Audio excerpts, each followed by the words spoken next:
saya kira perlu kita apresiasi ya siapapun yang mencari menurut kehendaknya adalah mencari keadilan di Mahkamah Konstitusi. Sebagai negara demokrasi ya kita apresiasi warga negara punya hak, para kandidat juga punya hak untuk mencari keadilan. Ya. Kalau apa yang gugatan dari pasangan nomor 1 dan nomor 3 itu hampir mirip ya, yaitu mereka lebih kepada gugatan pelanggaran TSM ya. Saya ingin sampaikan soal TSM. Soal TSM itu tidak semua tahu, Pak. TSM itu yang tahu tuh, yang paling utama dan mengerti itu adalah orang Komnas HAM. Karena kita punya undang-undang nomor 26 tahun 2000, yaitu pengadilan HAM berat. Pengadilan HAM berat itu adalah penyelidikan terhadap sebuah kejahatan yang masuk di dalam variabel-variabel TSM. Tapi tidak semua pengacara juga mengerti tentang TSM. Lagi-lagi kalau dalam konteks TSM itu yang digugat, yaitu harus ditemukan dulu siapa mens reanya. Sebelum masuk TSM ini, Pak, terencana, sistematis, dan masif. Itu aktor ide kejahatan itu muncul dari siapa. Dan itu harus ditemukan siapa oknum itu adalah tindakan perbuatan nyata. Bukan imajinasi kira-kira. Karena begini maka begitu. Pasti karena dia ini saudaranya maka pasti dia orangnya. Bukan begitu. Tapi itu fakta. Fakta ini tuh apa? Ditunjukkan dengan bukti-bukti yang nyata, video dalam pertemuan, gagasan yang disampaikan, ide yang disampaikan, dan orang-orang yang hadir. Ide tersebut, ide kejahatan itu disampaikan kepada oknum aktor-aktor di lingkungannya, Pak. Misalnya di dalam sebuah pertemuan, kita harus lakukan kejahatan atau pelanggaran ya. Kita rampok suara, kita manipulasi atau curang. Itu harus ada orang-orangnya. Tidak terbatas di situ. Kapan mereka laksanakan kejahatan itu? Di mana mereka lakukan kejahatan? Jadi itu ditemukan betul. Tanggal berapa, waktunya kapan, dan di mana. Sesudah itu kita temukan, baru selanjutnya itu apakah ini terencana? Bagaimana cara merencanakannya? Setelah terencana, sistematis. Menggunakan sistem negara. Sistematisnya seperti apa? Nanti saya jelaskan. Terstruktur. Dan masif. Masif itu meluas. Kalau sistematis itu adalah menggunakan sebuah sistem dan instrumen negara.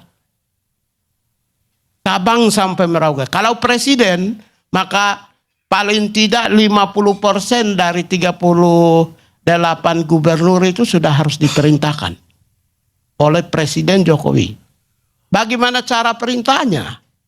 Satu, perintah tertulis berupa memo atau surat perintah untuk melakukan sebuah kejahatan. Atau nota tertulis. Atau melalui perintah lisan. Kepada minimal 50+1 gubernur seluruh Indonesia, yaitu kurang lebih 18 atau 17 gubernur. Itu dari presiden. Karena dari presiden itu perintahnya kepada gubernur. Kemudian presiden kepada menteri. Minimal harus ada perintah. Sementara 17 menteri dari 30-an sekian itu adalah berasal dari pendukung partai nomor 1 dan nomor 3. Jadi bagaimana mungkin Presiden kan jangkauannya hanya kepada gubernur dan hanya kepada menteri. Itu juga harus tertulis dan lisan. Kenapa tertulis dan lisan di dalam konteks kejahatan sistematis?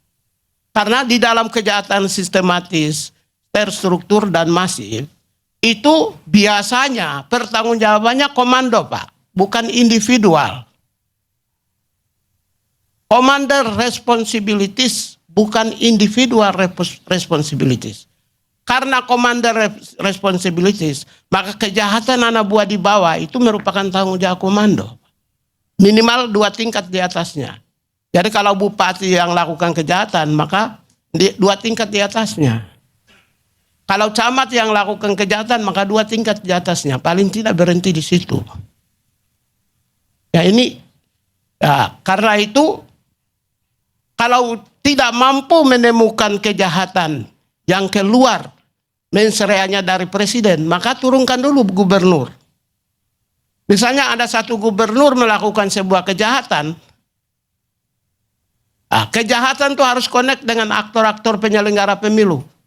Misalnya kalau presiden langsung kepada Bawaslu-nya, langsung kepada KPU-nya, langsung kepada DKPP-nya. Itu juga bukti tertulis dan bukti lisan. Kemudian kejahatannya itu, mensereanya itu muncul dari gubernur, maka sama penyelenggara pemilu, kemudian bupati, wali kota, dan perangkat di bawahnya.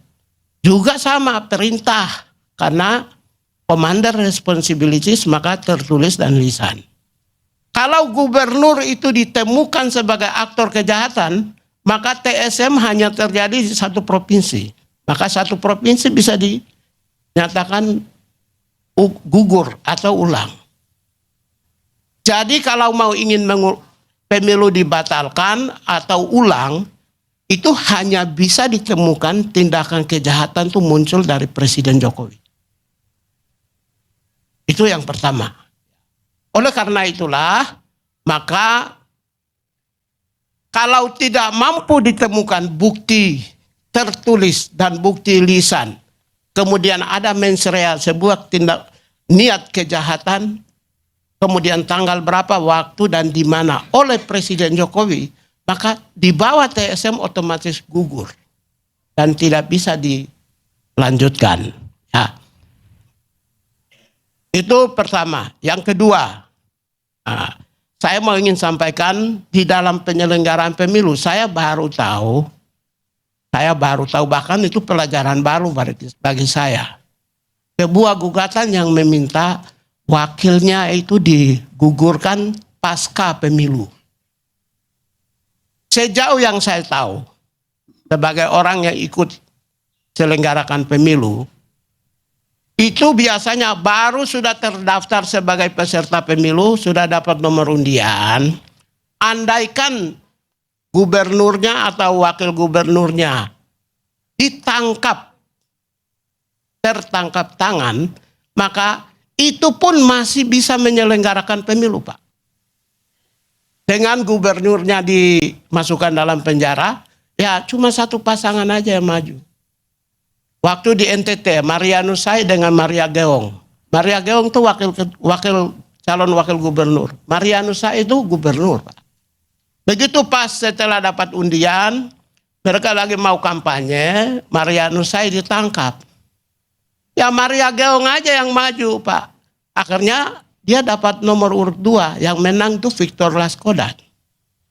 Jadi kalau setelah sudah menang, setelah sudah perhitungan suara dan menetapkan pemenang, itu baru di dalam alam semesta ini, Pak. Ya terserah dia renungkan sendiri. Jadi baru pertama di bawah alam semesta. Jadi kalaupun juga nanti Gibran itu digugurkan, andaikan, ajaib lah. Tuhan Allah ini ikut turut serta dengan kalian baru dikabulkan di MK, maka Prabowo tetap dilantik, Pak. Ini baru calon aja Victor menang, Pak. Lawan dengan Maria Geong. Jadi logikanya sesudah pertandingan selesai, lalu Gibran digugurkan, apakah Prabowo juga digugurkan? Menjadi kontradiksi interminis adalah Gibran digugurkan dan pemilu ulang. Wow, lebih lagi itu. Gimana itu Bung Rafli Harun sebagai salah satu penasehat tim hukum di 01? Kok bisa begini kemampuannya? Saya yang bukan sarjana hukum aja saya tahu kok. Kontradiksi interminis.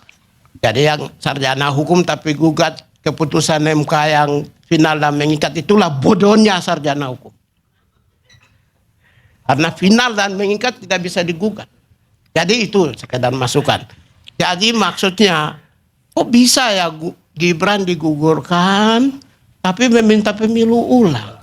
Sesuai dengan aturan yang saya tahu, Gibran digugurkan, tetap Prabowo dilantik, Pak. Nah ini saya kira renungkan lagi. Coba ulang lagi deh. Meskipun sudah proses persidangan sudah mulai, tapi diulang aja. Koreksi lagi. Tunggu, itu yang kedua.